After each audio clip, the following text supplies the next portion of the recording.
The night Daniel Harper stood outside the large glass office tower, rain dripping from the edge of his coat, he wasn't there as a visitor, or even as an employee.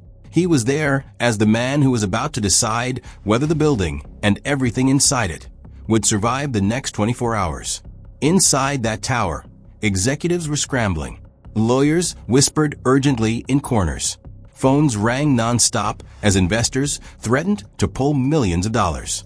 The Harper Manufacturing Company, a business that had stood strong for over 30 years, was collapsing faster than anyone could stop it. And the cruelest part? The company carried his last name. Daniel watched through the rain-streaked glass as his father paced frantically across the conference room upstairs. His older brother, Ryan, slammed papers onto the table in frustration, while his sister, Claire, argued with board members over video calls. Their faces were tight with panic, their voices filled with desperation.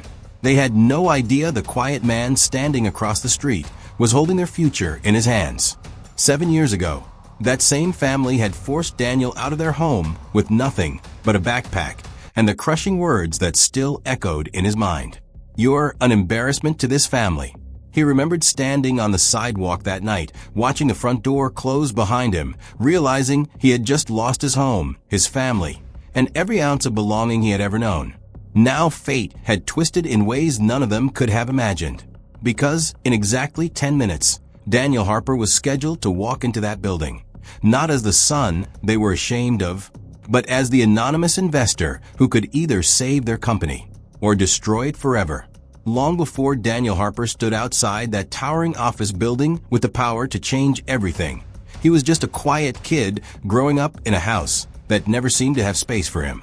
The Harper family lived in a comfortable suburban neighborhood in Ohio, known locally for owning Harper Manufacturing, a mid-sized company that produced industrial machine parts.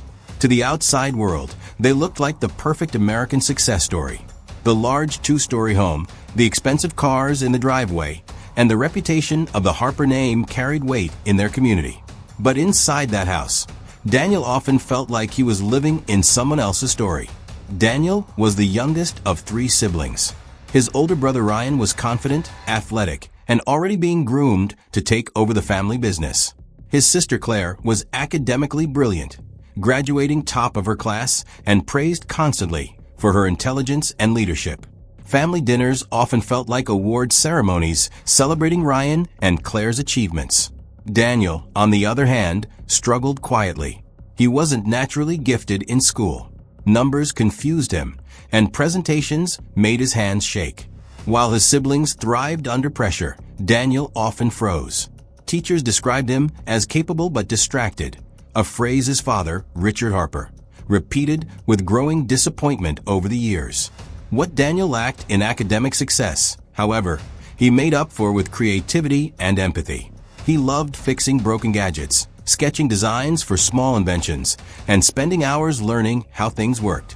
But in a family focused on traditional achievement, his interests were dismissed as childish distractions. "Dreams don't pay bills, Daniel," his father would often say during tense dinner conversations. The emotional gap widened as Daniel grew older.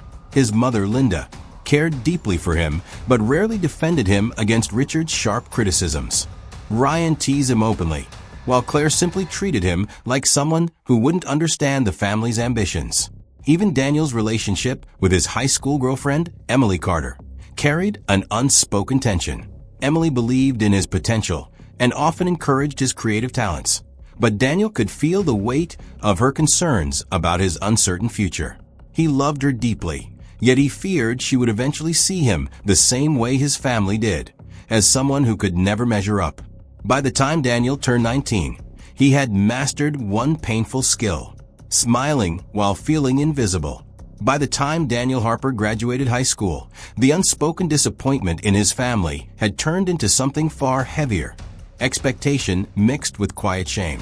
While Ryan was already managing junior operations at Harper Manufacturing and Claire was preparing for law school at Stanford, Daniel barely managed to pass his final exams. His report card felt less like an accomplishment and more like evidence in a case he had already lost.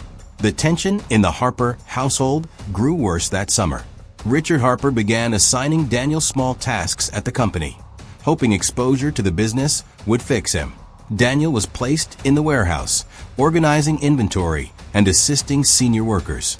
He tried to stay positive, believing maybe this was his chance to prove he could contribute. But the warehouse wasn't a place for redemption. It was a place where whispers spread fast. Some workers respected Daniel simply because of his last name. Others saw him as the owner's useless son who was handed a job he didn't deserve. Daniel could feel the difference in their eyes. Conversations would stop when he entered the room. Instructions were often delivered with subtle sarcasm, as if they expected him to fail before he even began. At home, things weren't any easier. Family dinners became quiet interrogations. Richard would ask sharp questions about productivity numbers or supply mistakes Daniel barely understood. Ryan often stepped in to correct Daniel's answers, usually followed by a sigh or an eye roll that cut deeper than open insults. Claire, busy preparing for her legal career, rarely engaged in the conversations. But her silence carried its own message. Daniel simply wasn't worth defending. The pressure slowly started affecting his relationship with Emily as well. At first, she supported him, reminding him that everyone moved through life at their own pace. But as months passed, Daniel noticed subtle changes. She started asking questions about his long-term plans. She mentioned friends whose boyfriends were already attending universities or building careers. One evening, while sitting in her car outside his house, Emily hesitated before speaking. "Daniel, I just want to know you're trying to build something stable for your future, for our future," she said gently. Her words weren't cruel, but they echoed the same fear Daniel heard everywhere else.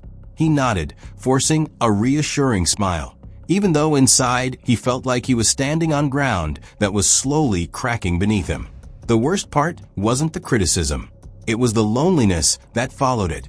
Daniel stopped sharing his thoughts with anyone. Late at night, he would sit alone in the garage, dismantling broken electronics, just to quiet the storm inside his mind. He found comfort in fixing things because machines, unlike people, didn't judge failure. They simply waited for solutions. But even those quiet moments began to feel hollow. Every morning, he woke up carrying the invisible weight of comparison. Every evening, he returned home knowing he had once again failed to meet expectations that seemed designed for someone else. Slowly, Daniel began to believe something far more dangerous than criticism. He started believing he truly didn't belong anywhere. The breaking point came on a Thursday afternoon, a day that started like any other, but ended with Daniel Harper feeling completely erased from the life he had once hoped to belong to. It began at the Harper family home. Daniel had stayed up late the night before, working on a project for the warehouse, a new organization system that he believed could save time and reduce errors. For weeks, he had silently poured his energy into it, refusing to tell anyone, not even Emily, because he knew any praise would be drowned in his father's criticism. "Dad, I think I've figured out a system for the inventory. It could save us hours each week," he said cautiously during breakfast. Richard Harper didn't even look up from his newspaper. "Hours? Daniel, if you can't even handle basic tasks, why are we listening to you?" His voice was cold, slicing through Daniel like glass. Ryan snickered from the other side of the table, and Claire rolled her eyes, pretending to sip her coffee. Daniel's chest tightened. The same old pattern, no support, only judgment. But he swallowed his frustration and forced a nod. "I'll show it to the team, then." He spent the day at the warehouse explaining his system to the staff, hoping for at least one spark of acknowledgement. Instead, a senior worker, Joe, looked at him and whispered to a colleague, "Typical Harper kid thinks he's smarter than he is." The comment, small as it seemed, felt like a dagger. Every ounce of effort he had put in suddenly felt worthless. When he returned home that evening, he hoped Emily might offer some comfort. But even she had started expressing her doubts. "Daniel, I just don't know if you're serious about your future," she said softly, her words trembling slightly. "I care about you, but I need to know you're moving forward. I can't keep worrying." Her gentle tone made the blow worse. It wasn't anger, it was disappointment. And Daniel felt it deeper than any insult from his father. That night, he sat on the edge of his bed, staring at the floor, the weight of failure pressing him into the mattress. He remembered the countless nights spent alone, dismantling broken machines, dreaming of fixing the parts that didn't work. Yet somehow, the people who mattered most in his life were blind to his effort. The final blow came a week later. At the family dinner, Richard Harper finally snapped. "You're hopeless, Daniel. You'll never amount to anything in this family or in life. You're not welcome here anymore." The words hit harder than any storm, echoing louder than any whisper. Ryan smirked. Claire didn't even look at him. Emily, sitting quietly, avoided his gaze. Daniel didn't cry. He didn't argue.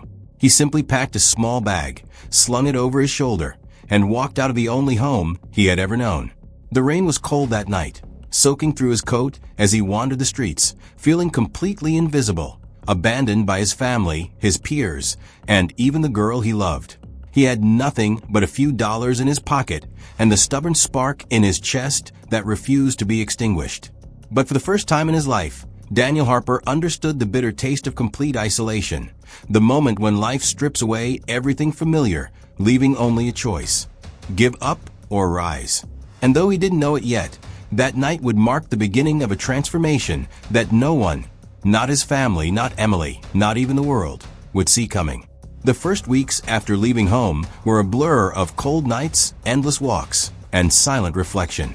Daniel Harper found himself navigating the city streets, unsure where he would sleep, how he would eat, or even if anyone would notice if he simply disappeared.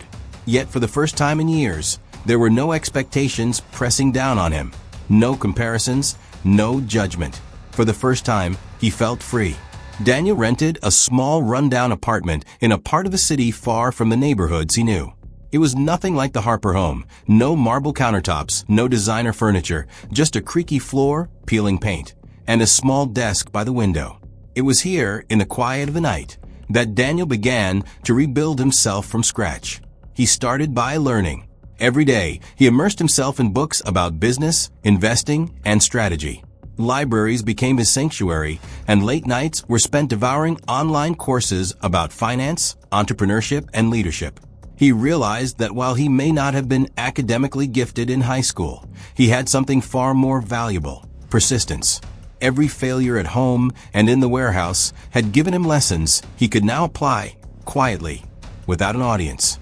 Work became a priority too.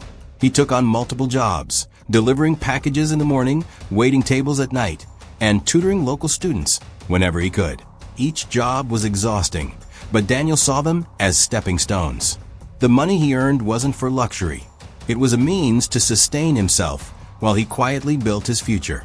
Each day, no matter how small, brought progress, even if no one else noticed. Loneliness became a constant companion. He stopped trying to contact Emily, understanding that their paths had diverged. Friends from school faded away. Most didn't reach out after he disappeared from the Harper family's life. Daniel embraced the solitude, using it to focus inward. Nights in his tiny apartment were spent sketching business ideas, writing plans, and envisioning strategies for investment. But transformation wasn't just about skills and work. Daniel began to change internally. The criticism he had carried for years slowly lost its grip. He started speaking to himself differently, not as a failure, but as someone capable of creating his own destiny. When doubts crept in, he reminded himself no one had believed in him. But that didn't mean he couldn't believe in himself. Yet, growth never comes without pain. There were nights when the weight of isolation and exhaustion became unbearable. There were times he questioned whether he had the strength to continue. He missed his family, Emily, and the life he had once known. He almost gave up more than once, tempted to return to the Harper home and beg for forgiveness. But each time, he remembered the sting of rejection, the words of his father, the disappointment in Emily's eyes, and he refused. Slowly, Daniel's efforts began to compound. A freelance consulting project for a small local business gave him the confidence to think bigger. He learned how to analyze financial statements, spot market opportunities, and structure deals. With each success, his self-respect grew, and the shadow of his past failures began to fade. By the end of his third year away, Daniel Harper was no longer the insecure, overlooked boy his family had cast aside. He had transformed into a determined, intelligent, and resourceful young man, someone capable of standing on his own, someone who understood the value of hard work, and most importantly, someone who refused to let anyone else define his worth. And though no one knew it yet, Daniel was preparing for a plan that would eventually bring him back to the Harper family, not as the son they had been ashamed of, but as the silent force who could either save them or make them realize just how much they had underestimated him. Just as Daniel's quiet transformation began to gain momentum, life threw him a curveball that no amount of preparation could have predicted. He had been working late one night in his small apartment, reviewing the financial statements of a mid-sized company he had recently begun advising. The work was meticulous and exhausting, but Daniel thrived in the silence, away from judgment and expectation. That's when his phone rang, an unknown number flashing across the screen. He answered cautiously. "Hello."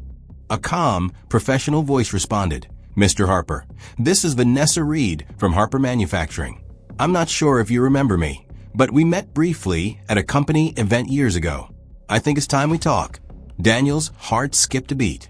Vanessa was a senior executive at his family's company, someone who had always treated him with polite indifference and, at times, thinly veiled judgment. "What's this about?" Daniel asked, his voice steady but cautious. "There's a situation at Harper Manufacturing, a potential collapse if immediate funding isn't secured. We're looking for investors, but it needs to happen fast. And we need someone who understands the company intimately." Daniel froze. The words hit like a lightning strike. Harper Manufacturing. The same company that had rejected him, the same company whose name carried the weight of family shame, was now in peril. And somehow, fate was offering him a doorway back in. He felt a rush of conflicting emotions. Anger at the family who had abandoned him, guilt for feeling the slightest flicker of opportunity, and a burning spark of determination he hadn't realized he still possessed. I'll consider it," he said carefully, trying to mask the storm inside him. Over the next few days, Daniel learned something shocking. His father and siblings had no idea that the anonymous investor they were desperately negotiating with was none other than him. Vanessa had reached out under his old nickname, the one only she remembered, and Daniel had allowed her to continue believing he was a mysterious business strategist from out of state. Now he had a choice: reveal himself immediately and risk the humiliation of confrontation, or play the role of the anonymous savior, silently proving his worth before anyone could judge him. That night, Daniel sat alone, staring at the city lights through his apartment window. Memories of the warehouse, the family dinners, Emily's disappointment, and the endless nights of isolation swirled together.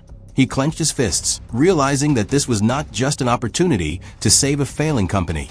It was a chance to rewrite the story that had defined him for years. The twist wasn't just about money or business. It was about power, recognition, and validation. The chance to make the people who once called him a failure understand the magnitude of what they had thrown away. But Daniel knew one thing for certain. He wouldn't let anger dictate his actions. Every move would be calculated, silent, and precise. The boy they had been ashamed of was no longer the same. The man standing behind the scenes was about to take control of a destiny they thought they owned. And as he finally leaned back in his chair, a single thought ran through his mind, echoing louder than any doubt. "They have no idea it's me." From that moment on, Daniel Harper stepped into a world that had once rejected him. But this time, he was in control, operating under his anonymous identity. He began navigating the complexities of Harper Manufacturing's financial crisis. Each decision, each negotiation, each calculated risk became a step in his relentless climb, a climb fueled not just by ambition, but by years of pain, isolation, and quiet preparation. The first challenge came with the company's creditors. Late nights were spent reviewing ledgers, balance sheets, and cash flow statements. Every number told a story of mismanagement, rushed decisions, and missed opportunities. Daniel identified small gaps where operational costs could be cut without harming employees, and he began drafting a plan to stabilize the business. He worked tirelessly, often taking breaks only to sleep for a few hours on the couch of his tiny apartment. The weight of responsibility was immense, yet he welcomed it. Every ounce of pressure felt like validation for the years he had endured. Meanwhile, interactions with Harper executives grew more complex. Vanessa Reed, unaware of Daniel's true identity, began relying on his insights more than any other investor. She called him at odd hours, seeking advice on inventory problems, workforce issues, and potential mergers.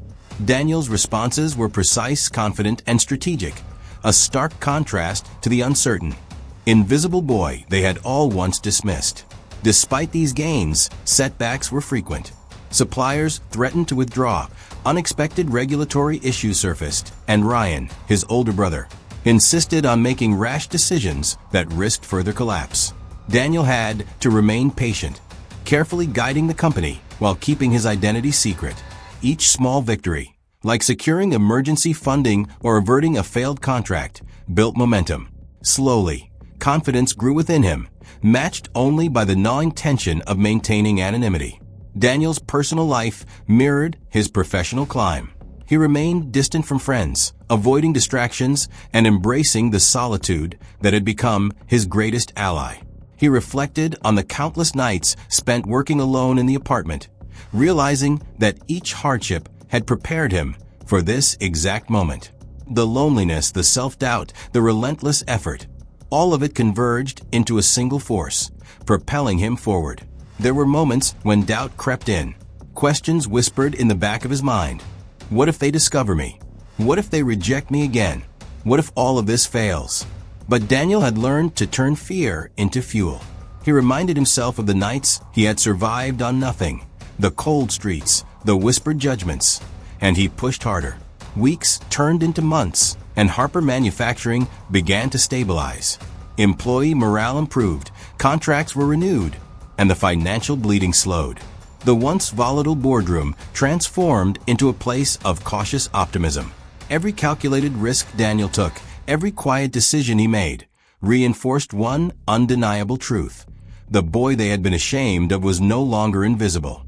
By the end of this phase, Daniel Harper was no longer just surviving. He was thriving. The relentless climb was paying off. And yet, a final revelation loomed on the horizon. One that would test not only his strategy, but the very essence of the person he had become. The game was far from over, and Daniel was ready. The final twist came quietly, almost unexpectedly. Daniel had spent months steering Harper Manufacturing back from the brink, negotiating with creditors, securing new investments, and restructuring operations. The company was now stabilizing, and whispers of recovery were spreading through the boardroom. One morning, Vanessa Reed called Daniel into a private video conference. "We've identified the anonymous investor who's been saving the company," she said, her voice tense but calm. "We traced several of the key decisions back to someone internal, and it appears the person helping us is Daniel Harper." Daniel remained silent for a moment, letting the revelation hang in the air. Then he removed the mask of anonymity, revealing himself fully. On the screen, the shocked faces of his father, Ryan, and Claire appeared, all pale with disbelief. Richard Harper's voice cracked first. "Daniel, it's you?" Daniel nodded, keeping his expression calm but firm. "Yes, it's me. The same son you forced out 7 years ago. The one you said would never amount to anything. The one you all ignored." Ryan's jaw tightened. We didn't know you had it in you." Claire's eyes filled with tears. I can't believe it." The revelation left them stunned, but Daniel didn't rush to forgiveness or applause. He had no interest in revenge. His goal had always been to prove, in the most undeniable way, that he could stand on his own and that his worth had never depended on their approval. He presented the final plan: a full financial restructuring, strategic investments, and operational improvements that would not only save the company, but position it for significant growth. Over the next few weeks, Harper Manufacturing recovered completely. The employees, initially skeptical, began to see Daniel as a leader. The same boy who had been invisible now became indispensable. But the greatest victory wasn't financial. It was emotional. Richard Harper, humbled by his son's determination and skill, finally recognized the years of unacknowledged effort Daniel had poured into his own growth. Tears came easily as he admitted, "I was wrong. You've always had what it takes." Emily, who had once doubted Daniel's path, reached out after hearing of his achievements. But Daniel had changed. He greeted her warmly, but remained focused on the life he had built for himself, proving that self-respect was more powerful than validation from others. Daniel's journey concluded not with vengeance, but with mastery. He had turned loneliness into focus, rejection into motivation, and despair into triumph. Harper Manufacturing thrived under his guidance, but more importantly, Daniel had earned a profound sense of self-worth that no criticism could ever take away. Standing in the boardroom for the first company-wide meeting he led, Daniel looked around at the faces of employees who now respected him, board members who had once doubted him, and the family who had underestimated him. A single thought ran through his mind. This isn't about proving them wrong. It's about proving to myself that I was never broken. The goosebumps moment came when Richard Harper, his father, approached him quietly after the meeting. "You've done more than I ever imagined, and you've done it on your terms." Daniel smiled, finally free from the shadow of the past. At that moment, Daniel Harper's story, from the son they were ashamed of to the man who quietly saved them all, was complete. He had faced betrayal, isolation, and rejection, yet through silent determination and unwavering effort, he had emerged victorious, not only in business, but in life itself. Daniel Harper's journey teaches us one undeniable truth. Life will challenge you, reject you, and sometimes leave you completely alone. Family, friends, and even loved ones may doubt your worth. Society may overlook you. But the measure of a person isn't how many cheer for you. It's how you rise when no one is watching. Pain, isolation, and failure are not the end. They are the raw material for transformation. Silent hard work, perseverance, and belief in yourself can turn every setback into a stepping stone toward greatness. True success isn't only about money or recognition. It's about self-respect, resilience, and proving to yourself that you are capable of more than anyone else ever imagined. So when life pushes you down, remember, the world may not see your struggle, but your effort, your dedication, and your courage will one day rewrite the story in ways that even those who doubted you will never forget.